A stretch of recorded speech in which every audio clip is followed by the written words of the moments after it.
Bonjour à tous. Je ne m'appelle pas Denis Christophe, je m'appelle Olivier Rigvert. J'anime ce webinaire tous les 15 jours le vendredi. Aujourd'hui, nous allons avoir une présentation qui concerne une action de co-conception d'une offre de lecture pour les retraités à Montreuil par Hélène Leblois, qui prend la parole en premier manifestement, qui est conservatrice stagiaire en charge de l'atelier de conception, et Fabrice Chambon, qui est directeur des bibliothèques de Montreuil.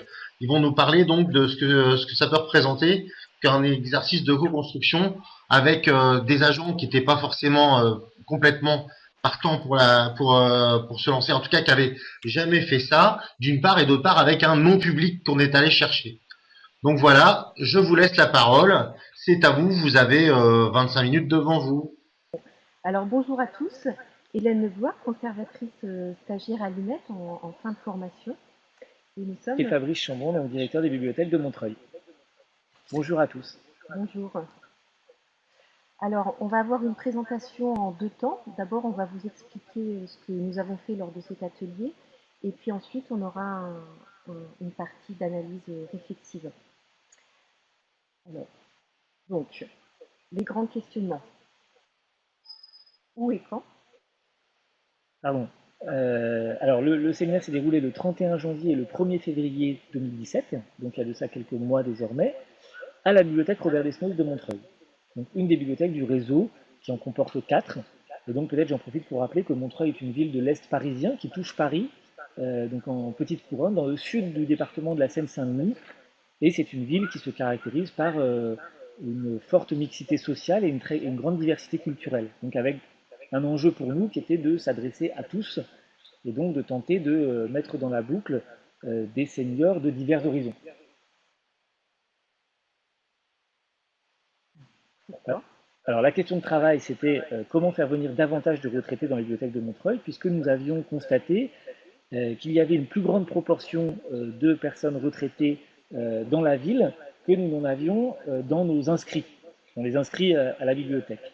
Et donc l'enjeu pour nous, c'était du coup de s'interroger sur la manière dont on pouvait faire venir davantage les personnes retraitées dans le réseau des bibliothèques. Voilà, donc la question portait sur les 60-80 ans qui sont valides et qui peuvent venir dans les bibliothèques et non pas le public que nous appelons nous captif, qui est traité par ailleurs et pour lequel on a une offre qui correspond assez bien. Et pour compléter cette question pourquoi, il faut indiquer que le périmètre d'autorisation de Fabrice Chambon, le directeur des bibliothèques de Montreuil, était très large puisque toutes les propositions étaient les bienvenues sur toutes les thématiques. Ça pouvait porter sur les services, les collections, l'aménagement des espaces. Donc c'était très ouvert comme séminaire. Alors, le qui? Donc, Fabrice Chambon, bien évidemment, moi-même, nous avons été appuyés aussi de Martin Préau, qui est chef de projet au service accompagnement des dynamiques territoriales au CNSPT, à la direction du développement de la formation. Donc lui nous a apporté un appui méthodologique, à la fois pour concevoir le protocole, former l'équipe de bibliothécaires et animer le séminaire. Alors, cette bibliothécaire de l'équipe sur une cinquantaine d'agents. Tout à fait. Sur 52 agents à temps, 7 ont été mobilisés qui, de près ou de loin, étaient impliqués dans les projets en direction des seniors. C'est-à-dire qu'on a tenté de mobiliser des collègues issus de différentes bibliothèques du réseau et puis qui, dans leurs différentes activités, ont à faire avec ce public, encore une fois, plus ou moins régulièrement.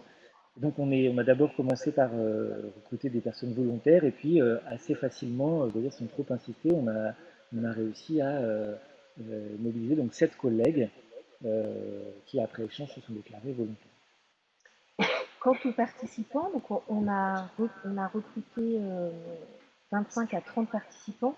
L'idée, c'était de construire 5 groupes de travail tournants avec à chaque fois 2 personnes âgées, un bibliothécaire d'une autre collectivité qui a le goût pour la co-conception et qui va du coup nous apporter de nouvelles idées et puis qui va dynamiser l'atelier parce que c'est pas non plus, enfin, c'est quand même un peu une gageure aussi de réaliser un atelier de co-conception avec des seniors. Donc 2 personnes âgées dans chaque groupe, un bibliothécaire d'une autre collectivité, un professionnel des personnes âgées, donc c'était des associations et des services de la ville de Montreuil, et puis un créatif qui était artiste, photo, reporter, pour nous apporter des expériences, des manières de penser qui diffèrent de celles que nous avons, et du coup pouvoir produire des services qui soient différentes et du coup plus adaptées. Pour les personnes âgées, on a aussi beaucoup travaillé à constituer un échantillon qui soit représentatif des 60-80 ans à Montreuil pour éviter le phénomène très fréquent que ce soit toujours les mêmes qui participent. Donc on a travaillé à représenter les différentes nationalités, catégories sociales, niveaux d'études, quartiers d'habitation et le fait que les gens soient usagers ou non des bibliothèques de Montreuil. Et je veux dire qu'on a été accompagné dans le choix des personnes et dans la sollicitation des personnes âgées par le service senior de la municipalité, sans qui le séminaire n'aurait sans doute pas été le succès qu'il a été, puisqu'ils nous ont aidés à faire passer l'information concernant le projet de ce séminaire et à recruter concrètement les personnes qui y ont participé. Alors, très bonne transition sur le pourquoi, qu'on va vous présenter en 3 temps, avant, pendant et après. Comment? Le comment, pardon. Alors, avant le séminaire, bon, évidemment, il y avait plus de préparation que ça, mais les 3 grandes étapes, c'était effectivement communiquer et recruter. Et alors, c'est ce que Fabrice indiquait juste avant, le recrutement des personnes âgées s'est effectué principalement grâce au service de la ville, au service personnes âgées. Donc ça a été vraiment déterminant pour pouvoir constituer un échantillon représentatif. Quant aux autres types de profils, là on a fait fonctionner nos réseaux professionnels et on y reviendra dans l'analyse. Évidemment, c'est pas simple d'arriver à recruter. Donc recrutement des participants, ensuite documentation donc de 2 types, des données d'entrée, donc les données qu'on présente au départ du séminaire, et puis les sources d'inspiration du brainstorming. Donc les données d'entrée visaient à ce que chacun ait un niveau de connaissance à la fois des personnes âgées en général et de celles qui vivent à Montreuil en particulier, un niveau de connaissance qui soit le même pour tous. Donc ça, il était question justement de données sociales, de niveau d'éducation. Par exemple, à Montreuil, on a vu qu'il y avait entre un quart et 2 tiers des habitants par quartier qui étaient nés hors de France, que 3 quarts n'avaient pas le bac. Donc forcément, quand on voit ces données-là, ça influe sur le type de service qu'on peut proposer ensuite à ce type de public. Et les sources d'inspiration, donc c'était 5 personnes pardon, qui sont venues présenter un retour d'expérience. C'est un retour d'expérience qui concernait leur travail avec les personnes âgées, justement. Donc, par exemple, il y a eu la Gaieté Lyrique qui est venue nous présenter le travail qu'elle réalise avec les personnes âgées sur le numérique. Il y avait une personne d'une ONG qui est venue nous présenter leurs actions pour lutter contre le non-recours aux droits. Donc à chaque fois, c'était des expériences qui étaient assez proches de notre question de travail, des personnes âgées, pour que ce soit plus facile de réinvestir ce que les participants avaient entendu dans le brainstorming.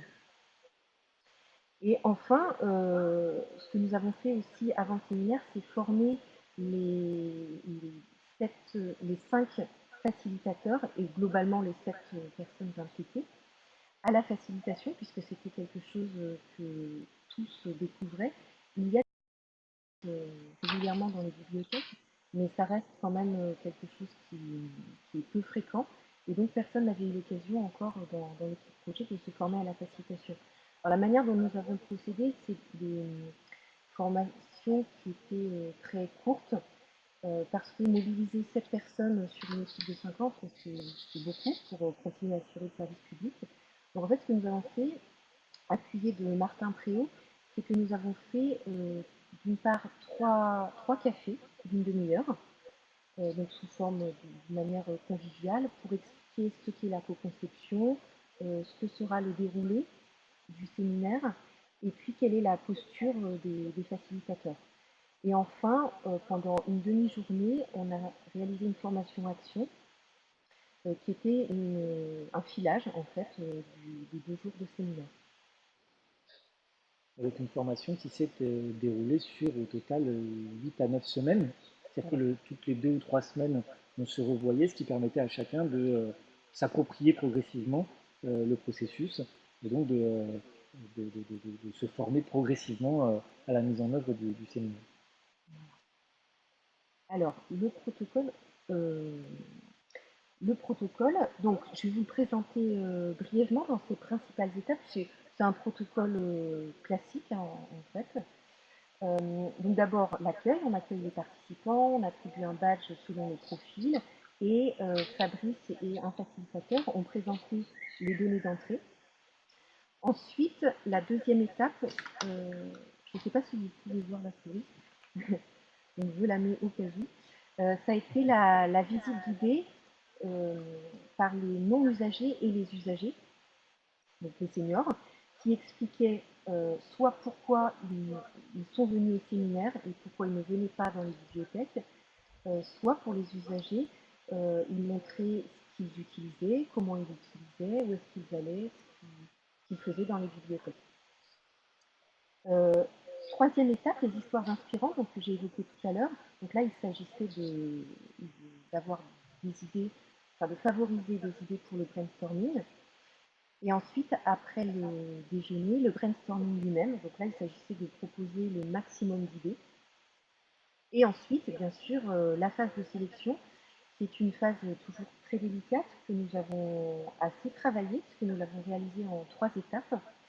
L'objectif, c'était à la fois que les projets retenus, que les idées retenues soient réalistes, c'est-à-dire que l'expérimentation puisse s'effectuer dans l'année qui vient, qu'elle soit pertinente par rapport au positionnement des bibliothèques de Montreuil, et puis aussi éviter un autre écueil qui peut arriver souvent dans un atelier de conception, c'est-à-dire que les gens proposent beaucoup d'idées, et puis finalement la direction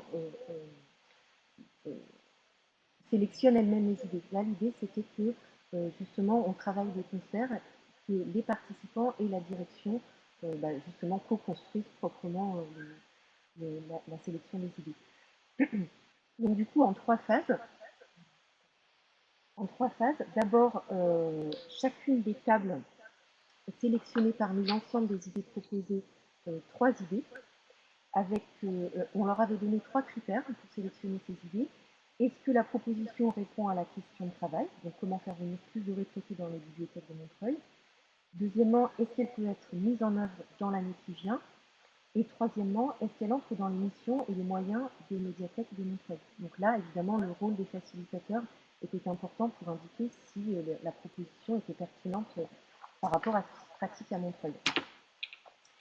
Ensuite, deuxième étape pour sélectionner les idées, en plénière, Fabrice Chambon s'est exprimé, a donné son avis sur les 15 idées retenues.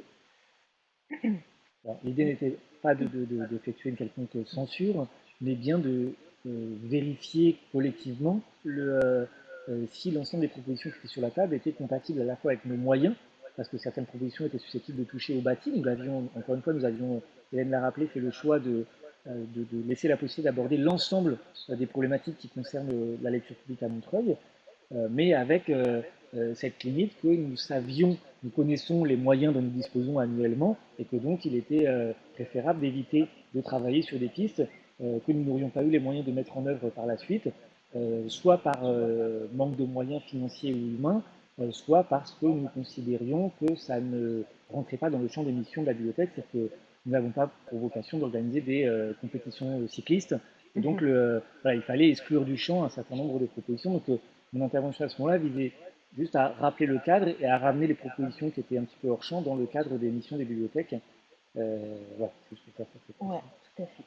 Et donc, la troisième étape, après que Fabrice Chambon s'est exprimé, chaque participant a disposé de 5 gommettes et a voté pour les projets de son choix. Donc après cette phase de sélection, il y avait la phase de projet. c'est-à-dire transformer chaque idée en projet donc, plus concret. Alors là, chaque table disposait du coup d'une trame à remplir avec 4 questions principales. À quoi ça sert, donc sur les objectifs et les enjeux. Comment ça marche, donc quels sont les acteurs, les étapes, quel est le fonctionnement. À quoi ça ressemble, est-ce que c'est un objet, un service, un processus. Et quelles sont les conditions de réussite, c'est-à-dire les freins et les leviers. Voilà, et donc là, à partir de ce moment-là, jusqu'à présent, les groupes étaient tournants. Là, les groupes se sont stabilisés puisque chaque personne a choisi son projet. Après la phase de sélection, chaque personne a choisi son projet. Et on a essayé de respecter les différents types de profils à chaque table. Et Fabrice y reviendra sans doute dans la phase d'analyse. Il a été important de mettre de positionner les facilitateurs sur les bons projets, c'est-à-dire qu'ils soient compétents pour faciliter le travail. Il y a une forme d'adéquation entre le positionnement dans l'équipe et dans les projets suivis par les agents au quotidien et les discussions qui étaient prévues sur les différentes tables de travail. Voilà, donc ça c'était la fin de la première journée qui s'est donc achevée avec déjà un début de concret avec la remise de ce fiche projet. Et deuxième journée, donc plus rapide à présenter, on a démarré tout de suite par le prototypage. Alors pour aider les groupes de travail, ce qu'on a fait avec Martin Préau du CNFPT, c'est qu'on a suggéré aux différents groupes de travail quel type de prototypage ils pouvaient effectuer pour que les gens puissent se mettre au travail très rapidement. Ensuite, il y a une phase de test des prototypes entre groupes, c'est-à-dire que les groupes se sont présentés entre eux les débuts de leur prototype et les personnes qui écoutaient pouvaient poser des questions de clarification ou émettre des propositions d'amélioration auxquelles les groupes qui présentent ne répondaient pas. Donc, et on pouvait ensuite en tenir compte ou pas, selon que ça leur paraissait pertinent ou non. Voilà, ensuite un test d'affinage des prototypes, donc justement après ce retour entre les groupes.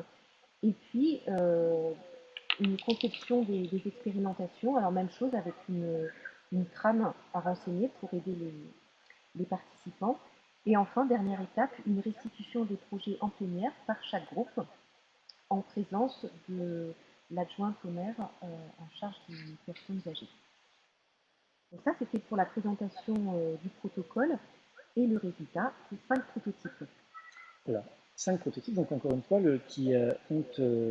dont le principe du séminaire était que, et toujours qu'ils seront mis en œuvre par les bibliothèques de Montreuil dans les mois qui vont suivre le séminaire.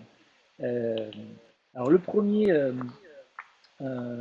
prototype qui a été retenu, c'est le premier projet qui a été retenu, c'est l'idée donc d'une bourse des savoir-faire numériques. Alors le constat qui était fait par les participants au séminaire était que les seniors ont souvent l'envie de se former au numérique en général. Ça peut aller des formations de base à l'utilisation de la bureautique ou d'Internet jusqu'à des formations un peu plus complexes.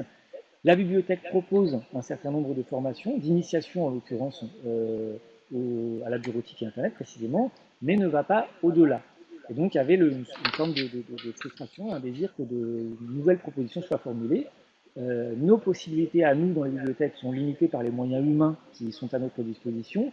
Et donc l'idée a émergé de mettre en place d'une part des formations supplémentaires dans le cadre des différents évolutions du personnel à venir dans les bibliothèques, et puis d'autre part d'avoir des temps de mutualisation de compétences, de savoirs, de connaissances à la bibliothèque entre des personnes qui maîtrisent tel ou tel savoir-faire ou tel ou tel logiciel, par exemple, et qui en formeraient d'autres qui, en échange, pourraient, sur d'autres sujets, s'avérer compétentes et à nouveau former d'autres seniors. Donc, cette bourse des savoir-faire numériques, elle va voir le jour. Alors, je fais une précision pour l'ensemble des projets dont il était question. Tout le monde avait été, entre guillemets, prévenu. la mise en œuvre des projets construits commencerait, verrait le jour à partir du mois de septembre, parce qu'on est engagé dans une saison culturelle qui en gros cours de septembre à juin, et que donc jusqu'au mois de juin, nous n'avions pas la possibilité de faire évoluer beaucoup notre programmation parce que le projet avait été annoncé, monté, construit avec des partenaires, et que donc l'ensemble des projets qui ont été co-conçus dans le cadre du séminaire verront le jour à partir du mois de septembre. Donc à partir du mois de septembre, il y aura des temps de partage d'informations et de savoir autour des enjeux du numérique à destination des seniors. Peut-être que d'ailleurs les choses vont aller en s'élargissant, on ne sait pas, mais en tout cas tout ça verra le jour à partir du mois de septembre, plus vraisemblablement du mois d'octobre. Deuxième prototype qui a été qui a vu le jour dans le cadre du séminaire, la perspective de temps de convivialité pour les seniors sur des créneaux sur lesquels la bibliothèque ne propose que peu de choses aujourd'hui. Je m'explique. La plupart des initiatives proposées par la bibliothèque ont lieu en soirée pour permettre aux salariés d'y participer à l'issue de leur journée de travail, ou le samedi pour les mêmes raisons. Et les seniors présents nous ont fait la remarque que en soirée, pour eux, c'est parfois compliqué, il fait nuit, et certains rechignent à sortir de chez eux par le soir. Et donc, ce sont des temps qui ne leur conviennent qu'imparfaitement. Le samedi, parfois, on a des activités familiales, on s'occupe des petits-enfants, etc. Donc, pour d'autres raisons, on est aussi parfois empêché de se rendre à la bibliothèque ou dans des lieux culturels. Et donc, il y avait la volonté que des propositions soient faites sur des temps d'après-midi en semaine. Donc, alors on a évoqué la perspective, pourquoi pas, de bibliothèque vivante, donc de présence d'individus qui viendraient raconter une expérience de vie, un parcours à d'autres personnes, donc à des seniors qui seraient présents sur ces temps du jeudi après-midi, en l'occurrence, c'est le temps qui a été balisé. Parfois, il s'agira de conversations des bibliothécaires sur une thématique, parfois il y aura un invité qui viendra faire une petite conférence. Tout ça est à construire en lien avec les seniors qui s'investiront sur ces temps de convivialité. Et donc la décision a été prise d'expérimenter, à minima sur 3 mois et sans doute un peu plus, à partir du mois d'octobre là encore, des temps de convivialité le jeudi après-midi à la bibliothèque des Snous, qui est donc la principale bibliothèque de Montreuil. Voilà pour le deuxième prototype qui a vu le jour dans le cadre du séminaire. Pour ce qui est du troisième, un espace citoyen convivial et connecté. Il s'agit... Donc là, l'idée, c'était de repenser la cafétéria. En fait, ce qui a vraiment été demandé par des seniors, c'était vraiment de la convivialité.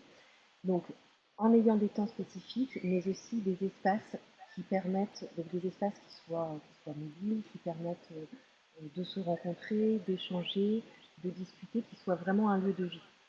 Alors, pour ce faire, donc, nous avons, alors pour préciser une chose, quand même, nous avons des perspectives de travaux à la bibliothèque.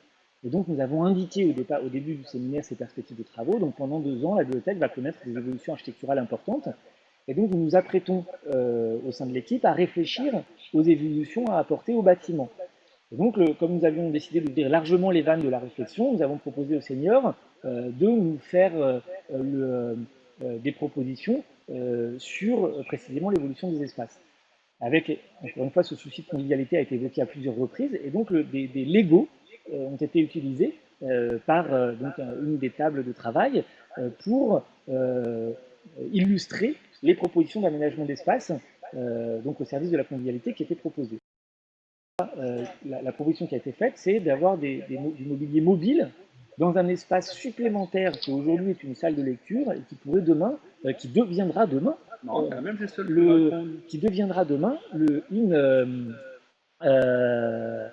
un espace convivial au service notamment des seniors, mais les propositions que formulent les seniors pour elles-mêmes vont finalement permettre à la bibliothèque de rayonner bien au-delà de ces publics-là. Et donc, de ce point de vue-là, on a aussi la perspective d'une intégration du public senior dans la vie de la bibliothèque, et donc avec des possibilités de croisement de public, qui était aussi un des objectifs évoqués régulièrement par les seniors. Il y avait à la fois la volonté de se retrouver parfois sur des temps spécifiques pour pouvoir échanger, avoir des temps de convivialité entre seniors. Ça, c'est plutôt le créneau du jeudi après-midi que nous avons évoqué tout à l'heure. Et puis là, donc, dans cet espace convivial, il y a plutôt une autre perspective qui est sur d'autres temps, notamment par exemple le week-end ou en soirée, d'avoir la possibilité de se retrouver, y compris avec d'autres types de publics à la bibliothèque. Donc voilà pour cet espace citoyen convivial et connecté. Alors, avant-dernière proposition, la refonte de la signalétique. Dans le cadre des travaux que j'ai évoqués, il y a la nécessité de se pencher sur l'amélioration de la signalétique, puisqu'elle va être révisée du fait précisément des évolutions architecturales qui sont en perspective. Et donc, sur des éléments de signalétique, nous avions aussi besoin de l'avis des usagers, et donc les propositions qui ont été formulées par les seniors sur des évolutions signalétiques sont donc intégrées dans les projets d'évolution signalétique de la bibliothèque. Là, vous voyez qu'on raisonne sur du moyen terme, puisque pour ces deux derniers projets, l'espace citoyen convivial et la signalétique, on est sur des horizons de 2 ans. Donc, on a fait travailler les seniors, y compris sur des projets de long terme et des projets structurants du futur bâtiment. Et donc, tout ça est donc désormais intégré dans la réflexion globale de la bibliothèque sur les évolutions prévues dans le cadre des travaux. Dernier élément, dernier prototype produit dans le cadre du séminaire, la mise en place d'un comité consultatif. Alors de ce point de vue-là, je fais juste un petit rappel, c'est qu'il existe à Montreuil un conseil des aînés, donc qui permet, la municipalité s'appuie pour prendre un certain nombre de décisions sur ce conseil des aînés qui mobilise donc des seniors de différents quartiers de la ville qui eux-mêmes sont en prise avec des groupes de bénévoles dans différentes maisons de quartier, dans différents centres sociaux du territoire municipal. Et donc il y avait l'idée l'idée de ce comité consultatif, c'est de permettre, de la même manière que des seniors sont associés au choix de la municipalité sur un certain nombre de dossiers, de permettre que les seniors soient associés aux réflexions de la bibliothèque et aux décisions de la bibliothèque sur un certain nombre de choses, notamment en ce qui concerne la programmation culturelle. Dans les bibliothèques aujourd'hui, je le dis peut-être en rappel pour ceux qui ne sont pas familiers des bibliothèques, bien sûr on prête des documents, mais on propose aussi un certain nombre d'événements culturels. Il y a des concerts, il y a des projections de films, il y a des rencontres, il y a des débats, etc., etc. Et donc, il y a une forme de saison culturelle. Les bibliothèques sont de plus en plus des sortes de centres culturels pluridisciplinaires, on pourrait dire. Et donc, sur l'organisation de la saison, chaque année, on construit une saison culturelle. Il y avait la volonté des seniors de pouvoir donner leur avis, d'être associés à la construction, encore une fois, de ces projets. Et donc, nous allons, là aussi, prendre sans doute, alors on ne sait pas encore, mais sans doute 2 temps dans l'année pour avoir des échanges avec les seniors sur la construction de la programmation. Le choix qui a été fait, il y a eu, le choix n'a pas complètement été finalisé dans le cadre du séminaire. Il y avait 2 options en gros, il y a 2 options dans la manière de faire. Soit créer un comité avec des membres de droit, mais il faut avoir un système très complexe d'élection, de sélection des personnes qui composent le comité consultatif. Et donc le choix qui a été fait, c'est plutôt d'aller vers une seconde option, qui est de dire que ce comité est ouvert à tous, et que donc 2 fois par an, la bibliothèque consulte et propose à qui veut de participer à la réflexion sur la programmation, de manière à coller donc à être dans l'horizon d'attente de la population, puisque notre objectif, il est à la fois de coller en partie à la demande des habitants, ça vaut pour les seniors, mais ça vaut pour toute la population du territoire, et puis en même temps de leur proposer des initiatives qui les emmènent vers d'autres horizons culturels que ceux dans lesquels ils évoluent déjà. Et donc voilà, on a cette tension, cet équilibre à trouver entre le fait d'être dans l'horizon d'attente de la population et le fait d'ouvrir des horizons culturels différents. Et donc voilà, tout ça a vocation à se construire, bien sûr, avec tous ceux qui le souhaiteront, d'où la pertinence de ce comité consultatif proposé dans le cadre de ce séminaire. Voilà pour les 5 prototypes qui ont été construits, donc vous voyez qu'ils trouveront place de manière effective dans la suite de la vie de la bibliothèque. Et donc, on était très attachés à ça. C'était une des contraintes qu'on s'était fixées, ou un des objectifs, une contrainte, le terme semble négatif, donc il est impropre, mais un des objectifs qu'on s'était fixé, de faire en sorte que les prototypes qui auraient été co-conçus soient ensuite intégrés dans le logiciel de la bibliothèque, et donc ne restent pas lettres mortes. Okay. Fabrice, Donc, vous m'entendez? les produits sont principalement, enfin, ne sont pas centrés uniquement sur Vous les m'entendez seniors, pas? et c'est juste une demande forte de leur part. C'est-à-dire que, en fait, cette catégorie de 60-80 ans est complètement hétérogène. Les gens ont eu des métiers, des vies complètement différentes. Et donc, ça se reflète dans les propositions qui visent en fait tout public plutôt que le public senior uniquement. Alors, donc, dans la phase après le séminaire, il y a une phase de communication, bien évidemment. Donc d'abord une communication presse pour faire rayonner la bibliothèque. Tout à fait. Et la presse s'est emparée de ce dossier, puisqu'il y a eu un article dans le Livret d'eau, un journal important de la presse professionnelle pour l'ensemble de la filière du livre, pas seulement pour les bibliothèques. Il y a eu aussi un article dans Le Parisien, qui annonçait l'événement, et puis un article qui a rendu compte de l'événement. Donc on peut dire que Le Parisien, dans les pages départementales, dans les pages Seine-Saint-Denis du Parisien, mais donc, et puis bien sûr un article dans le journal municipal. Donc on peut dire que la couverture presse a été importante, ce qui est un élément à la fois de réussite du projet, puisque la communication a été faite en amont du séminaire, et puis un élément aussi de rayonnement de l'initiative, et puis au-delà de l'initiative de la bibliothèque en tant que telle. Et donc, à tout point de vue, le fait d'avoir bénéficié de cette couverture presse a été très positif, à la fois pour ces méthodes innovantes qui ont pu ainsi trouver une forme de popularisation, de valorisation, et puis à la fois pour les bibliothèques, qui donc ont trouvé là une occasion de rayonner auprès du public local et puis et des acteurs professionnels. Ouais. Est-ce que vous m'entendez? Hélène, Fabrice, vous m'entendez? Oui. Oui, Il est 17h35. on accélère, c'est ça? Ouais, c'est ça. D'accord, on Si on veut accélère. avoir un peu de dialogue, il va falloir plus trop perdre de temps là, parce normalement on finit dans 10 minutes, on va dire un quart d'heure, mais donc voilà, si on veut parler un petit peu, il va falloir un petit peu plus vite, quoi. Pardon. Donc une communication presse, on a aussi communiqué auprès des participants en réalisant un album souvenir convivial qui a été réalisé par Martin Préau. Et puis, ce qu'on a fait aussi, c'est un retour réflexif avec l'équipe projet, les facilitateurs, pour analyser avec eux ce qu'ils avaient retenu du séminaire, ce qui les avait surpris, ce qu'ils avaient appris et la manière dont ils pouvaient réinvestir cette expérience. Donc, comme on est un peu pressé, on répondra peut-être à des questions tout à l'heure si besoin. Et puis, on a effectivement planifié les expérimentations. En effet, alors j'ai évoqué donc les différents rythmes de mise en place des expérimentations. Tout ça se construit encore aujourd'hui avec l'équipe et puis avec les partenaires, puisque un des grands intérêts de ce séminaire, c'est d'avoir permis une prise de contact, un travail en collaboration avec de nombreux partenaires qui étaient présents sur la durée du séminaire. Et donc le travail avec ces partenaires se poursuit pour préciser les calendriers et les modalités de la mise en œuvre des expérimentations.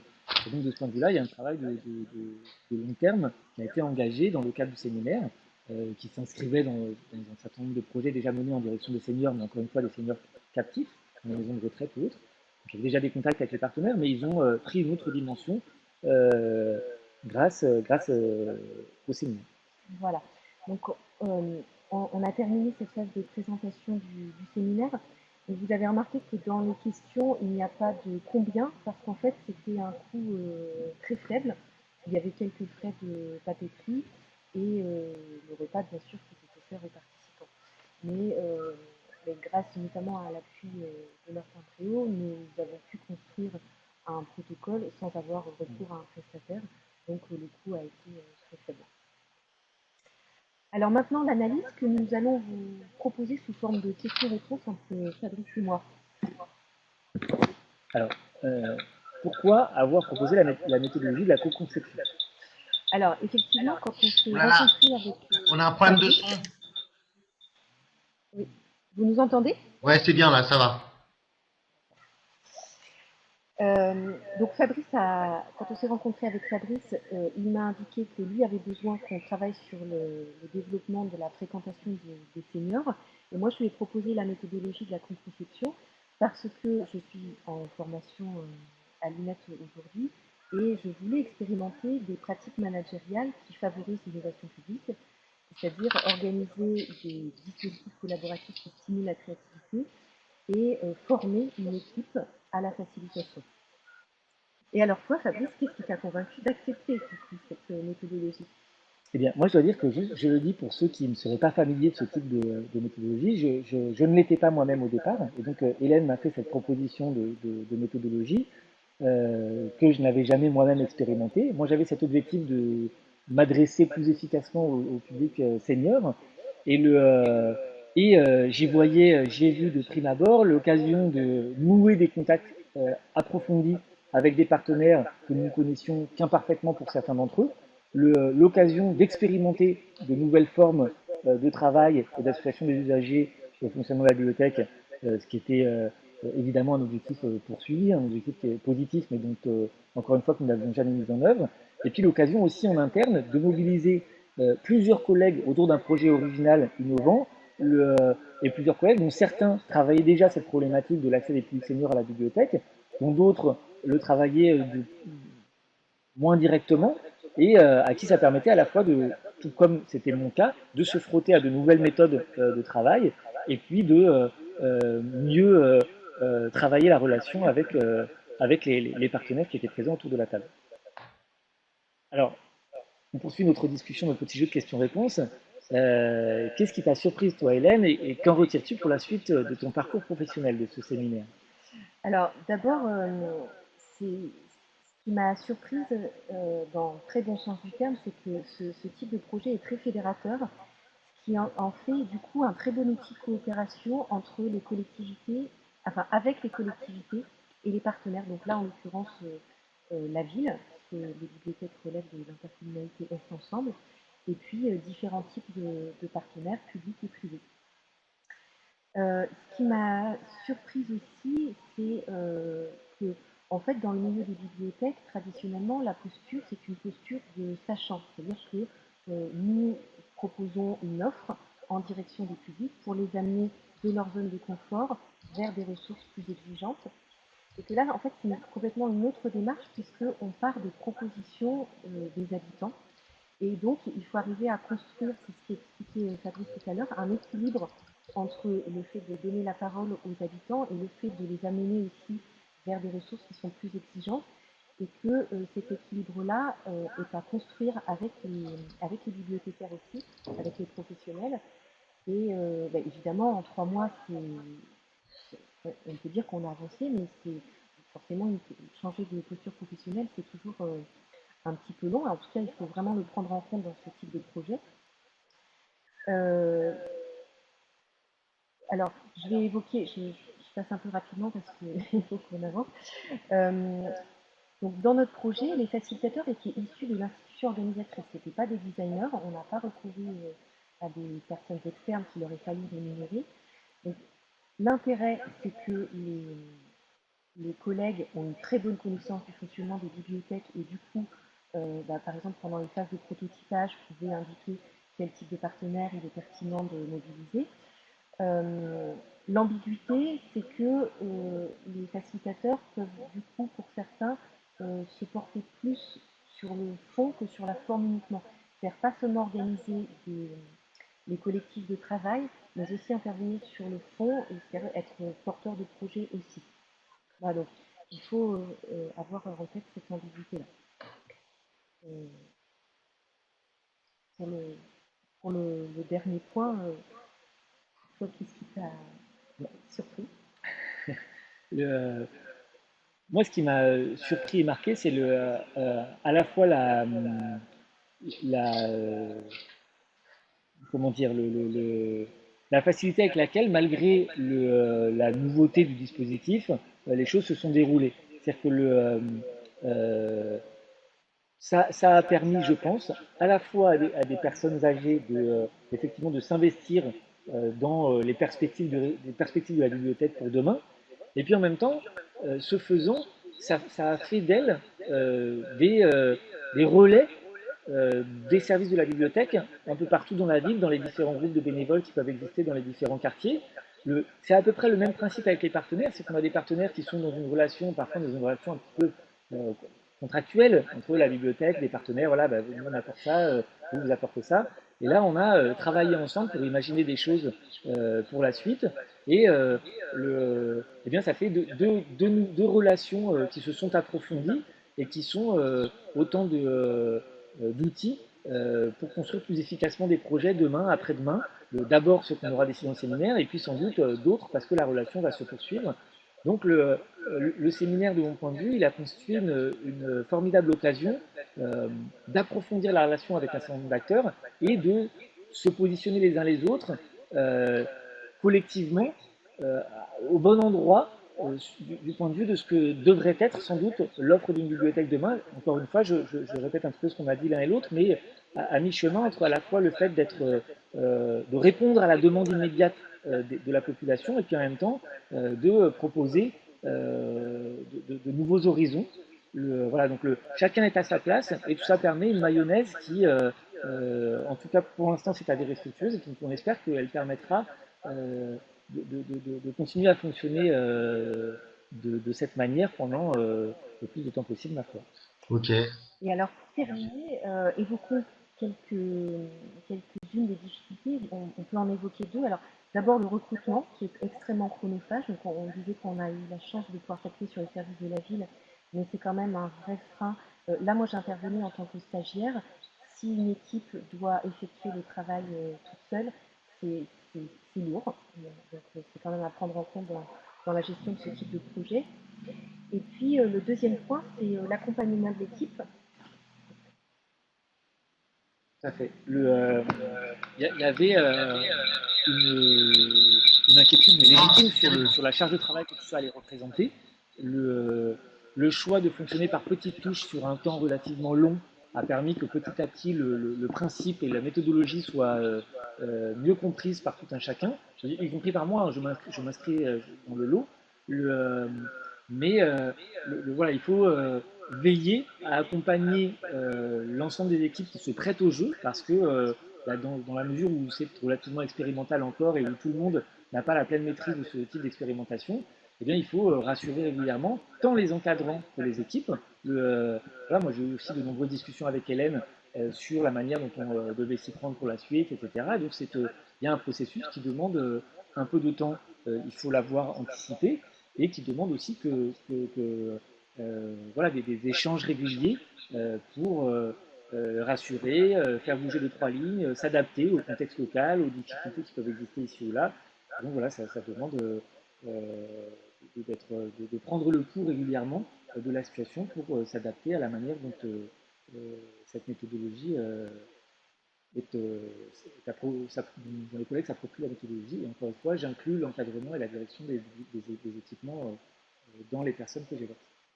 Et donc pour terminer notre présentation, dans l'accompagnement de l'équipe, il y avait aussi le fait de expliquer à l'équipe qu'en fait, on ne va pas être dans une simple phase de consultation comme on peut l'être régulièrement dans les dispositifs participatifs, mais que l'objectif, c'est de produire 5 prototypes et que ces prototypes seront expérimentés. Et ça peut engendrer une certaine réticence de la part des équipes, puisqu'en fait, quand on commence à travailler pour organiser le séminaire, évidemment, on ne sait pas sur quoi quels vont être ces prototypes. Donc il faut aussi rassurer l'équipe, par exemple en explicitant bien la phase de sélection des idées pour justement que l'équipe adhère à la démarche. Bien. Merci. Écoutez, on a plus, en fait, le temps qui nous est imparti est un peu fini. Je vais quand même, donc il y a plein de questions qu'on n'abordera pas, mais vous avez été très complet, hein, c'est le principe. Je vais vous poser juste deux questions. Est-ce que est-ce que ce type de méthodologie, vous avez d'autres sujets sur lesquels l'utiliser à venir? Est-ce que vous le réutiliserez? Alors, d'une certaine manière, nous l'utilisions, mais nous avions ce souci de la participation des usagers sur un autre segment de public, qui est le public adolescent. C'est-à-dire qu'il y a à la bibliothèque un club lecture des adolescents qui est composé d'une cinquantaine d'ados qui donc participent au choix d'acquisition de la bibliothèque sur leur tranche d'âge en lien avec deux bibliothécaires et donc le club se réunit mensuellement. Et encore une fois, cette capacité d'influer sur le choix des acquisitions de documents à la bibliothèque. Donc c'était, mais sur des collections uniquement, non pas sur des projets d'action culturelle ou sur le bâti. il y a déjà cette association des adolescents au choix de la bibliothèque. Donc oui, dans l'absolu, il me semble que enfin, nous en tout cas à Montreuil, nous mettrons tout en œuvre pour essayer d'associer les usagers à la définition des orientations de la bibliothèque. Est-ce qu'à chaque fois il y aura co-conception? Je ne sais pas, parce que ça met en question quand même la définition des orientations du service public. C'est qu'à un moment donné, on s'inscrit quand même dans des orientations qui sont définies par des élus, qui ont été élus démocratiquement. Donc, il y a là aussi un équilibre à trouver entre des orientations qui sont décidées démocratiquement, un rôle d'aide à la décision que nous avons, nous, professionnels, quant à la définition de ces orientations et quant à leur mise en œuvre, et puis le troisième terme de cette maïotique qui doit présider à la définition des projets de service public, une association plus régulière des usagers, au-delà des temps électoraux stricto sensu, essayer de revenir régulièrement vers les usagers pour discuter avec eux de la pertinence de telle ou telle action mise en œuvre par le service public, en l'occurrence par le service de lecture publique pour ce qui nous concerne. Et donc on est bien sur, sur des équilibres entre trois types trois modalités de décision, j'allais dire. Non, en vérité, il n'y en a qu'une. La décision, elle émane des élus dans la mesure où ils sont élus pour ça, encore une fois, par le peuple. Mais ensuite, dans la définition des orientations qui leur incombent, ils sont aidés par des professionnels qui ont leur mot à dire. Et puis ces professionnels, plus ils feront d'aller-retour avec les usagers, mieux sans doute ils seront à même de proposer des argumentaires, des réflexions pertinentes aux élus qui, encore une fois, en dernière Ok. analyse, ont la définition des orientations. Et la dernière question, puisque là on a claqué tout le temps là, hein, c'est si c'est à refaire, qu'est-ce qu'il faudra améliorer? Moi, je pense, mais je sais, alors à titre personnel, je pense que on n'a pas pris assez de temps pour s'intéresser à l'existant. C'est-à-dire que parce qu'on savait que on redoutait on savait qu'il y avait besoin de beaucoup de temps pour réfléchir au projet, donc on a laissé des créneaux importants sur la discussion autour des projets. Et peut-être que on n'a pas eu le temps dans les visites. On a senti que par exemple dans les visites qui avaient été programmées au début du séminaire, les visites de la bibliothèque, on a été très court. Tous les groupes n'ont pas eu le temps de visiter l'ensemble du bâtiment. Et donc il y avait pour les non-usagers, puisqu'on avait fait ce choix d'aller chercher des non-usagers pour les faire participer au séminaire, on avait une maîtrise peut-être incomplète de l'offre de service qui sans doute a pu nuire à certains moments à la réflexion. Voilà, donc je pense qu'en même temps, on avait un temps resserré puisqu'on avait 2 jours, parce qu'on on s'était dit avec le service senior qu'au-delà de 2 jours, ça posait un problème pour mobiliser des personnes sur des temps plus longs. Et donc on s'était limité à 2 jours. Donc voilà. Moi, j'insisterai un peu plus sur ce que fait la bibliothèque aujourd'hui. Ça éviterait des discussions, de perdre du temps parfois dans les discussions en ayant à expliquer que ça on le fait déjà, ça existe, etc. Voilà. Bon, ensuite, on tâtonne, c'est une expérimentation, donc nécessairement il y a des choses à améliorer. Voilà, moi pour engager une discussion, il faut avoir un constat relativement partagé. Peut-être qu'on n'a pas pris assez de temps pour partager le constat. Tout à fait. Alors d'ailleurs, je rebondis sur ce que tu dis.